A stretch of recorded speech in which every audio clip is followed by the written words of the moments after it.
Olá, como é que vai você? Nós estamos aqui com o último capítulo do Apocalipse, o Apocalipse 22. Para você que tem acompanhado aí pelo YouTube, os estudos do Apocalipse, foi um prazer poder caminhar com você até agora. Nós gravamos esse capítulo na igreja, mas nós tivemos problemas técnicos, então nós estamos gravando dessa vez aqui dentro do gabinete pastoral para repor, para que nós possamos ter aí com você essa continuidade. Esse capítulo 22 é um capítulo muito interessante, além de outras poucas coisas, ele se preocupa com a descrição do céu e de algumas de suas características.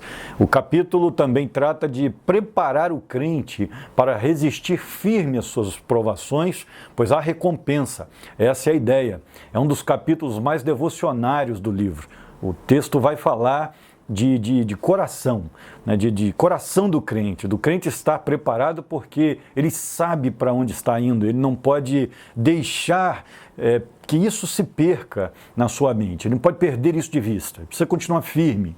Então, é uma conclusão de tudo aquilo que João relatou no Apocalipse, mas com vistas no encorajamento da fé do cristão, que ele precisa permanecer firme. Então vamos lá, vamos ao primeiro versículo que diz o seguinte: Então o anjo me mostrou o rio da água da vida que, claro como cristal, fluía do trono de Deus e do Cordeiro. Versículo 2: No meio da rua principal da cidade, de cada lado do rio, estava a árvore da vida, que frutificava 12 vezes por ano, uma por mês. As folhas da árvore servem para a cura das nações. Tudo aqui, querido, pode ser apenas simbólico. Fica difícil demais interpretar Apocalipse 22 com tudo isso que João está vendo. Nós não sabemos se João está vendo isso e essa visão tem vistas simbólicas ou se de fato, literalmente, nós teremos isso no céu. Então, essa é uma dúvida que vai pairar e a gente só vai poder tirar naquele dia em que adentrarmos os portões celestiais. Mas nada é nos dito com relação a essas figuras na Bíblia, mais nada. O que nos deixa aí sem muita informação. Então, esse rio da água da vida pode ser um símbolo de vida mesmo, que gera os mananciais que fluem do nosso interior, e por isso então nós temos aí um ambiente muito alimentador, um alimento extraordinariamente sustentador da vida espiritual. Então, o texto parece falar de algo que nós teremos como um cuidado muito grande de Deus, como se o pastor estivesse nos provendo ovelhas, né, como ovelhas, os nossos mananciais, aquilo que precisamos para sobreviver. O versículo 3 diz assim: Já não haverá maldição nenhuma, o trono de Deus e do Cordeiro estará na cidade, e os seus servos o servirão. Então, o trono de Deus aí, estando na cidade, é uma ideia da governância de Deus. Deus estará governando os céus, que são morada dele. Servirão aí a ideia provavelmente através da adoração. Nós adoraremos, estaremos em adoração. E esse é um dos versículos-chave para que a gente possa entender que uma situação acontecerá no céu. Nós adoraremos, nós continuaremos em adoração. A adoração perdurará. Versículo 4 diz: Eles verão a sua face e o seu nome estará em suas testas. Isso significa que nós, os crentes, os santos, os servos de Deus, os verdadeiros discípulos de Cristo, nós veremos a Deus de maneira clara e receberemos o nome de Jesus em nossa fronte. Isso também é uma referência muito clara à situação da posse. Nós somos dele e por isso estaremos com ele e seremos marcados por ele. Nós somos os seus servos. Versículo 5 diz que não haverá mais noite. Eles não precisarão de luz. Os servos de Deus, os santos, não precisarão de luz de candeia, nem da luz do sol, pois o Senhor Deus os iluminará e eles reinarão para todo sempre. Versículo 6 diz: O anjo me disse: Estas palavras são dignas de confiança e verdadeiras. O Senhor, o Deus dos espíritos, dos profetas, enviou o seu anjo para mostrar aos seus servos as coisas que em breve hão de acontecer. Bem, o Apocalipse foi revelado para nos preparar para todos os acontecimentos quanto ao nosso futuro, que são importantes para a nossa vida cristã. Nós devemos analisar essas passagens com cuidado, com grande temor. Nós não podemos deixar de levar em consideração o que o Apocalipse diz. E por isso o texto vai ficar nos lembrando disso. Olhe com muito carinho para aquilo que está sendo profetizado aqui. E claro, uma das profecias mais evidentes e uma das situações mais claras no Apocalipse é a volta de Jesus. Jesus virá em breve.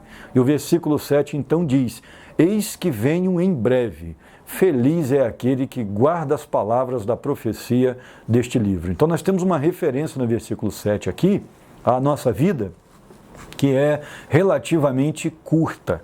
Parece que quando Jesus diz, eis que cedo venho, ou em breve venho, isso é uma referência à escatologia pessoal, a uma vida que dura muito pouco, que é a vida humana, né, de cada pessoa, cerca aí de 80 anos, no máximo 100 anos. Então é uma vida que perto deste mundo de Deus, perto do tempo do planeta, é muito curta. Então nós temos uma referência à escatologia pessoal aqui, muito provavelmente, e que passa como uma neblina a vida. Então, automaticamente, Jesus vem nos buscar em breve, porque em breve morreremos e seremos felizes se guardarmos, se obedecermos às palavras desta profecia. É isso que o texto está dizendo para a gente. Seremos felizes no céu, que Deus tem preparado para nós, a casa em que Jesus foi nos preparar lugar, e automaticamente precisamos estar de olho nas profecias, de tudo aquilo que está sendo avisado aqui, para que não nos percamos na caminhada da fé. Claro, nós não acreditamos aqui na questão da perda da salvação, mas nós acreditamos que o crente verdadeiro persevera até o final.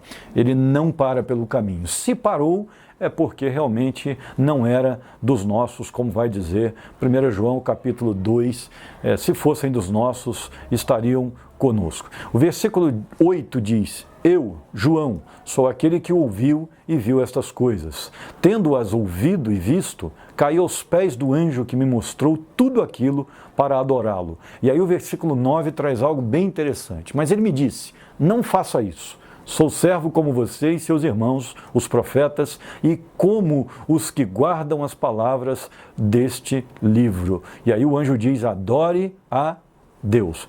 João cometeu o erro de tentar adorar o anjo novamente, e mais uma vez ele é impedido. Claro, João estava com temor no coração, com medo de tudo que estava vendo, não consigo imaginar o que possa ter passado pelo coração de João, do apóstolo João, quando viu tudo aquilo. A visão deveria ser realmente estarrecedora. E tudo aquilo que ele vem tendo contato durante o Apocalipse todo. Então, quando ele vê o anjo, ele vê um ser extraordinário e ele se dobra automaticamente, pensando ser alguém divino. E aí, então, o anjo diz: não me adore, eu estou servindo junto com você nesse reino e sou aí bem criatura como você. É bem importante que você perceba que o texto é uma lição para nós sobre a idolatria. A idolatria não pode ter lugar no coração do crente. Nós não podemos adorar senão a Deus. Isso tem que ficar claro para nós. Nem seres humanos que morreram, nem seres humanos vivos, nós não podemos adorar a anjos, a ninguém. Nós devemos adorar a Deus somente. Versículo 10 diz o seguinte: então me disse: não cele as palavras da profecia deste livro, pois o tempo está próximo. João recebe aí a ordem para não segredar o Apocalipse, e sim para publicá-lo a todos. Eu não consigo entender, sinceramente, um crente que não quer saber o que o Apocalipse diz. Nós temos crentes hoje dentro das nossas igrejas que não querem estudar o Apocalipse, não gostam do Apocalipse, têm medo do Apocalipse. Alguns chegam a dizer que não conseguem dormir quando o Apocalipse é ensinado na igreja e por isso eles faltam o culto. Mas a Bíblia vem dizer o seguinte: não, você precisa saber o que este livro diz. E é dito para João: não esconda, isso tem que ficar claro para todos. O versículo 11 diz: continue o injusto a praticar a injustiça, continue o imundo na imundícia, Continue o justo a praticar justiça e continue o santo a santificar-se. Qual é a mensagem que Jesus está nos passando, né? Parece estranho Jesus afirmar que o justo deve continuar injusto. Jesus quer deixar claro que haverá consequência para tudo e para todos. Parece que o pano de fundo dessa passagem é Ezequiel capítulo 3, versículo 27, que diz que quem quiser ouvir, que ouça. E quem não quiser ouvir, não ouça, pois são casa rebelde. A ideia aqui é a seguinte, né? Olha, os pregadores estão pregando, tem gente que não vai querer ouvir, então que não ouça. Mas leve em consideração as consequências. Como pregadores, não agimos como paladinos da moralidade. Não estamos aqui querendo defender nenhum tipo de moralidade simplesmente, mas nós estamos como profetas que anunciamos as verdades da palavra de Deus, que anunciam as verdades da palavra de Deus. Então aquele que deseja fazer a vontade de Deus tem que ouvir isso com muito carinho, tem que ouvir com muita consideração. Até porque o versículo 12 chega com algo muito impressionante, né? Mais uma vez, Jesus diz, eis que venho em breve, a minha recompensa está comigo, e eu retribuirei a cada um de acordo com o que fez. Fez aqui significa fez com a própria vida, com as decisões que tomou e a vida que levou. Esse verso tem ecos em Provérbios 24, versículo 12. Então nós temos que tomar muito cuidado realmente, porque Jesus aparece aqui claramente na função de um juiz supremo, que vai dar a cada um aquilo que cada um merece, conforme a vida que levou. Então uma pergunta que eu preciso fazer a você, nesse estudo do derradeiro capítulo de Apocalipse, você que tem acompanhado comigo toda essa questão, né? O que você tem feito da sua vida? Qual é? Essa é uma pergunta que eu fiz várias vezes durante o estudo desse livro com você. O que é que você tem feito com a sua vida? Né? Que tipo de vida que você tem levado? Que espiritualidade você tem sustentado? Porque a Bíblia vai dizer claramente, Jesus vem como juiz. A Bíblia diz que Jesus vem como juiz e Ele vai julgar a cada um de nós, conforme a vida que levamos, a fé que tivemos, a obediência que sustentamos, que alimentamos ou a insubordinação.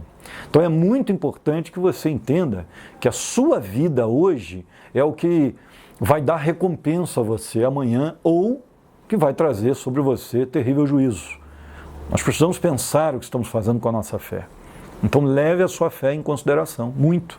A sua obediência a sério, porque de Jesus não podemos esconder nada, de Deus ninguém zomba e automaticamente precisamos levar em consideração a fé que temos. Se você tem andado aí distante de Deus, se você tem andado de forma irresponsável com a fé, dando mau testemunho, fazendo o que Deus não quer que você faça, olhe bem para o seu coração, procure aí uma igreja, vá escutar a palavra de Deus que não volta vazia, a fé vem pelo ouvir, você não pode abandonar a palavra, então esteja trabalhando para que a sua fé seja erguida ou reerguida todos os dias, porque é importante que você não abandone o seu Jesus, isso é muito importante.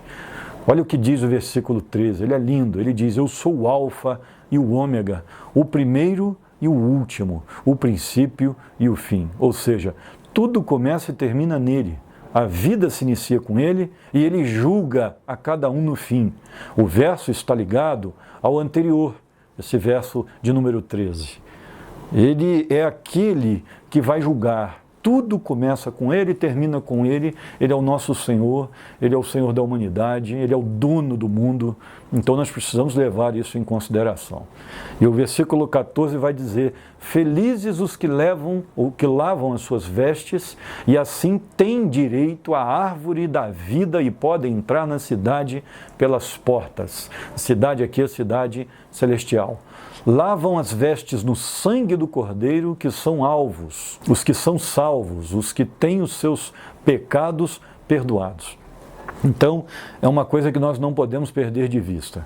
O crente, o servo de Deus, é aquele que sabe de quem é e também sabe, tem consciência da vida que precisa levar, da fé que precisa manter. Claro, Deus nos ajuda na caminhada. Se somos servos de Deus de verdade, vamos continuar firmes até o final. Então, por isso, seja um servo de Deus verdadeiro. Busque ao Senhor enquanto se pode achar, porque vai chegar um tempo que você não poderá buscar mais. O texto vai, inclusive, nos dizer que alguns não vão herdar, não vão herdar essa cidade celestial. Muitos ficarão de fora, inclusive. O versículo 15 diz: fora ficam os cães, os que praticam feitiçaria, os que cometem imoralidades sexuais, os assassinos, os idólatras e todos os que amam e praticam a mentira. Os cães aqui simbolizam os ladrões, e o texto é muito claro: idólatras e feiticeiros não participarão do reino de Deus. Se você tem cometido algum tipo de feitiçaria, participado de alguma religião que usa desse método, saia dela. Busque o seu Deus enquanto você ainda pode. Se você tem se dobrado diante de alguma imagem de escultura, diante da foto de alguém, buscado a idolatria, fuja disso, porque a Bíblia vai dizer claramente que essas pessoas não herdarão o reino. E se você que pratica imoralidade sexual não consertar a sua vida nesse quesito, você que vive aí dentro dos adultérios, buscando qualquer tipo de relacionamento sexual fora do casamento, né? Você que tem aí se desviado para questões sexuais proibidas pela Bíblia, você tome jeito, você tem que buscar fé e obediência a Deus, porque essas pessoas não herdarão o reino. Tem muita gente que acha que nós, aqueles que pregamos a palavra de Deus, somos moralistas simplesmente, né? Queremos definir aí o que os seres humanos precisam fazer de certo ou de errado. Na verdade não é isso, é a própria palavra de Deus que diz. Então nós estamos aqui defendendo a cada dia o que a Bíblia ensina justamente para o bem daquele que crê, para o bem daquele que deseja seguir a Deus. Não adianta cometer práticas sexuais ilícitas achando que você vai entrar no céu, porque isso não vai acontecer. A Bíblia vai se cumprir. E o próprio Jesus diz que nenhuma letra, por mais pequena que seja, vai cair daquilo que Deus tem dito aos seus servos. Ela vai se cumprir, cada letra, por mínima que seja, vai se cumprir no dia final.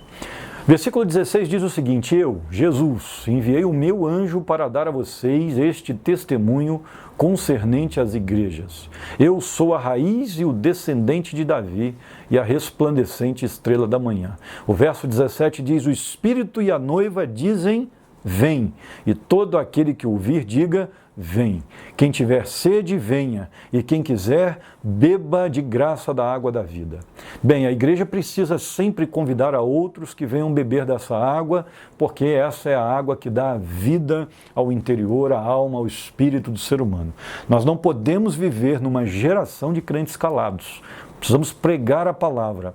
A Bíblia precisa estar em mente e também, claro, na boca. Nós precisamos estar pregando para as pessoas e dizendo para elas que o fim sem Cristo é duro, é cruel.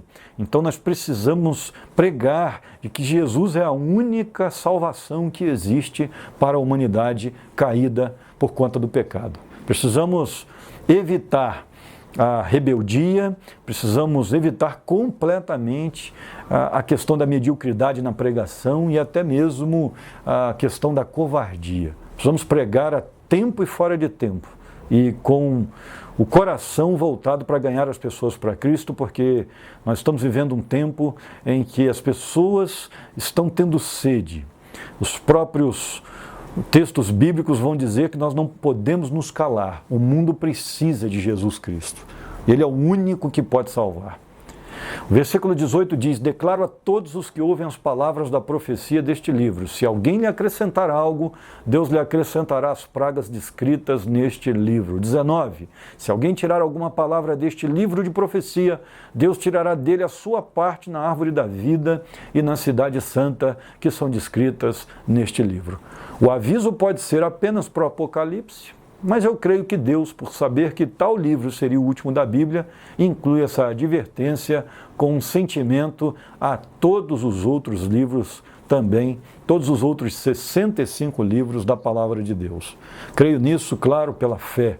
Então, temos que tratar a Escritura com muito respeito, não podemos tirar dela nada e também não podemos colocar. Então nós temos que ter muita maturidade quando vamos ensinar a palavra e temor. Versículo 20 diz, aquele que dá testemunho destas coisas diz, sim, venho em breve, amém, vem Senhor Jesus. O crente não precisa temer a morte, porque ele vai ao encontro do Senhor. E o Senhor virá buscá-lo.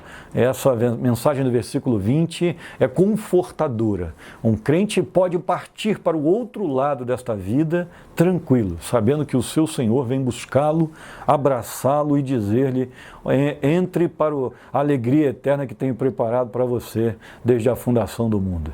E o versículo 21 diz, a graça do Senhor Jesus seja com todos. Amém. Então, que Deus possa nos inundar da sua graça. Foi um prazer poder caminhar com você durante todo esse estudo do Apocalipse.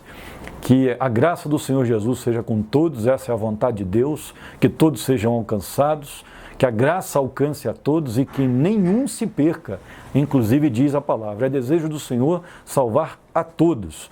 E é importante que você nunca se esqueça da mensagem do Apocalipse. Mantenha a sua vida em dia, porque o fim está próximo. Um abraço da Primeira Igreja Batista de Taubaté, um abraço do pastor Luciano aqui, este que vos fala, e que Deus abençoe a sua vida. Foi um prazer poder caminhar com você durante esse estudo versículo por versículo do Apocalipse. E quando estiver em Taubaté, venha fazer uma visita para a gente aqui na PIB e vai ser um prazer receber você. Deus te abençoe.